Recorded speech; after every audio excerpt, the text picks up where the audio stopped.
Good evening and welcome to a new edition of To The Point. This evening we'll be delving into Russia and Africa, uncovering the potential.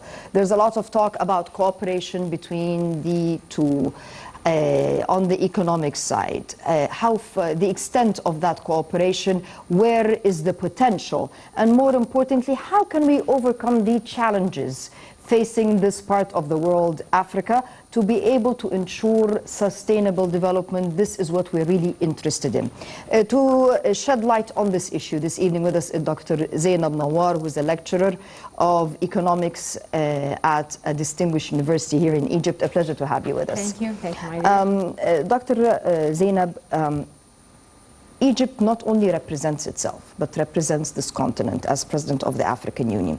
In your personal opinion, before we delve into the agenda, what are the challenges? When we talk to Russia or any other partner worldwide, what are the challenges that we want to overcome?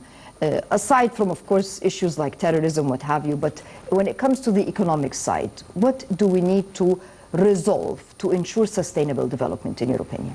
To ensure the sustainable development, actually, when we talk to Russia and we talk to the international community, now for Egypt, we don't talk as Egypt, we talk as part of Africa. So when we talk about sustainable development and development, so number one, if we're gonna achieve a high rate of economic growth, so the second stage that we are waiting for, the type of industries and the type of trade that the continent and the African continent has to receive in order to achieve development.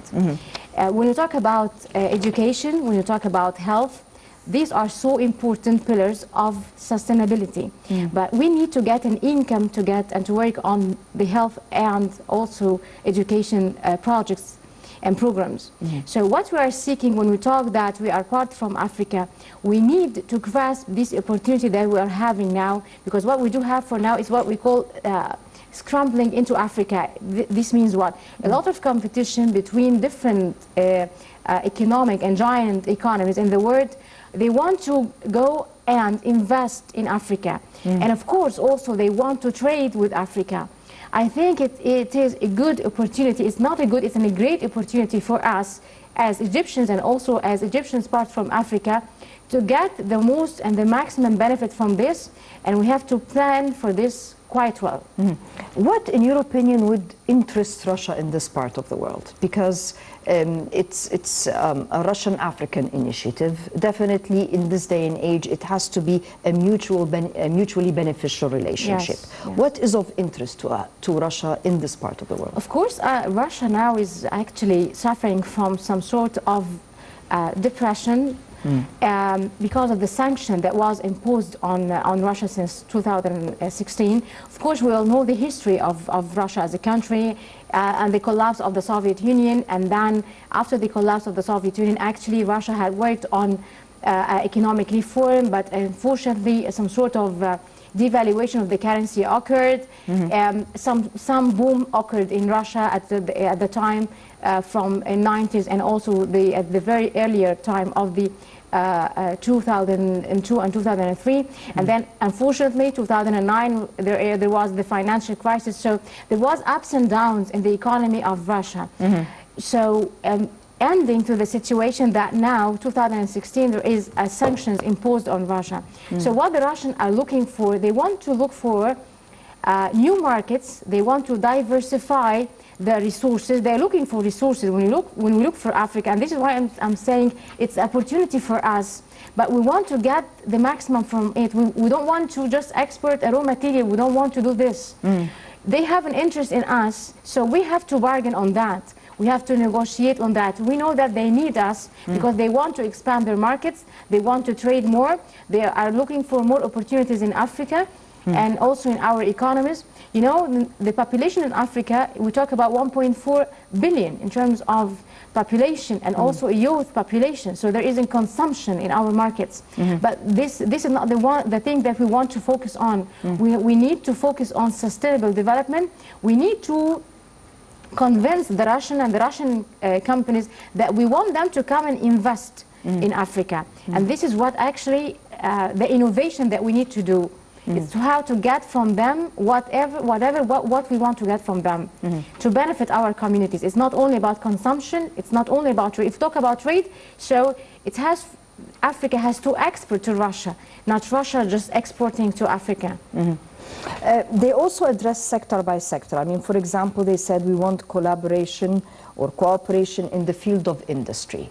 Definitely Russia has the know-how and we have the raw material. In your opinion, which sectors do you think we can flourish in industry-wise? Industry-wise. Yes. When we talk about Russia, they represent 70% from their output is from oil and gas. And they started to have some sort of innovation for oil and gas.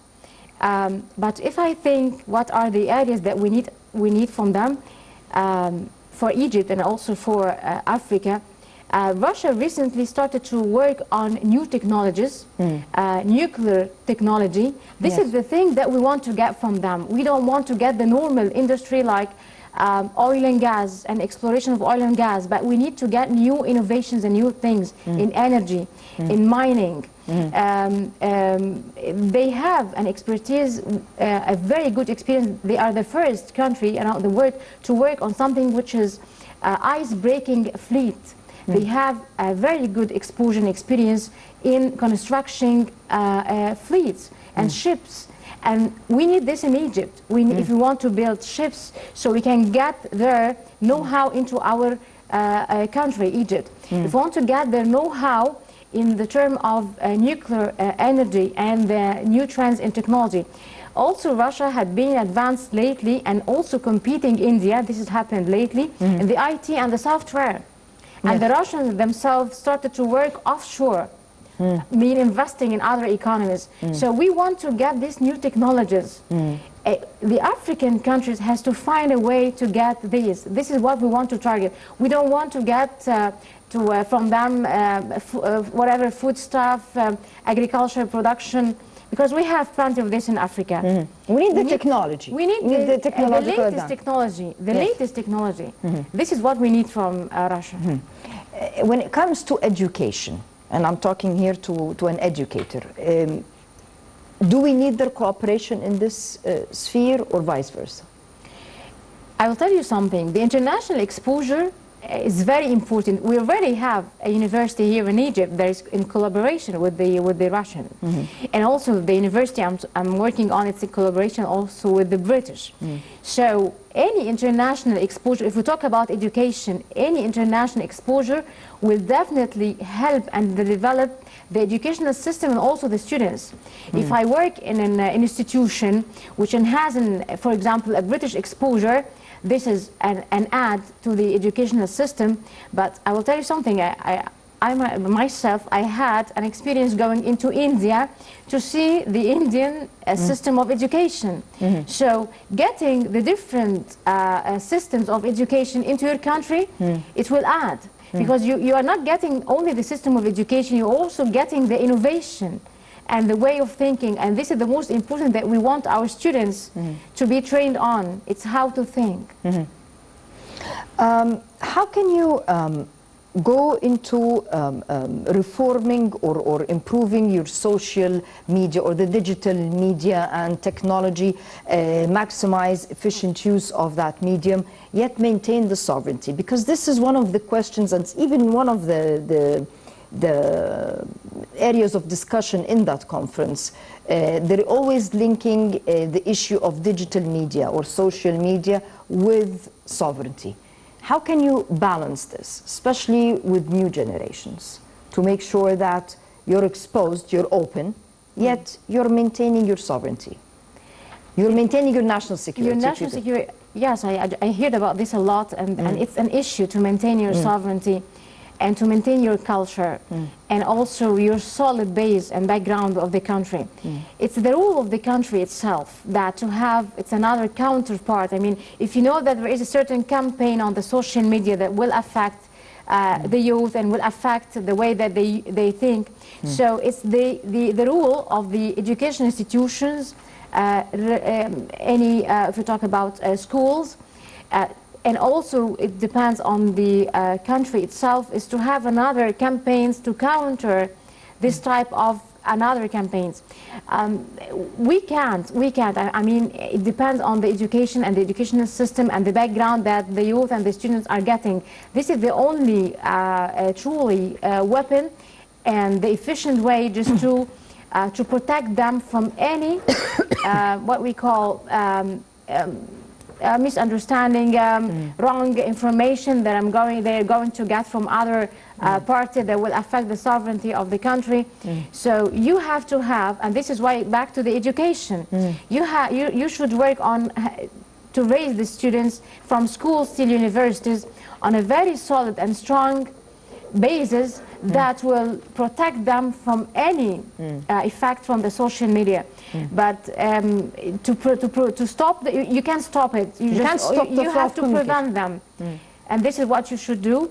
And also, it's the role of the governments itself that to let youth and successful experiences and successful.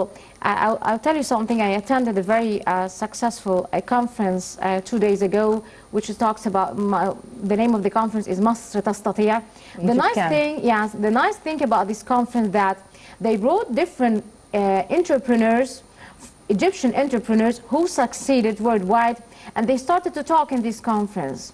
I hope that there is more marketing for this conference on the YouTube and the social media, and even for different universities, for the students to hear the different experiences from the successful entrepreneurs and those who struggled outside people and how they came again to Egypt. So by having such type of disseminating such successful experiences, you also trying to protect the youth from any wrong ideas that they're going to receive from the social media. Since you mentioned the youth, one of the issues that will be discussed in the conference is empowering youth. Let us not forget, unlike other parts of the world, this continent is very rich in the young generation. All the countries here, over 50% of their population happens to be from the younger age bracket.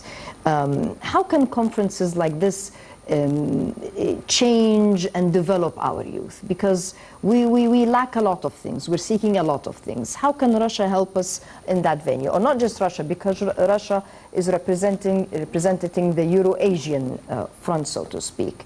How can we empower youth in a forum like that?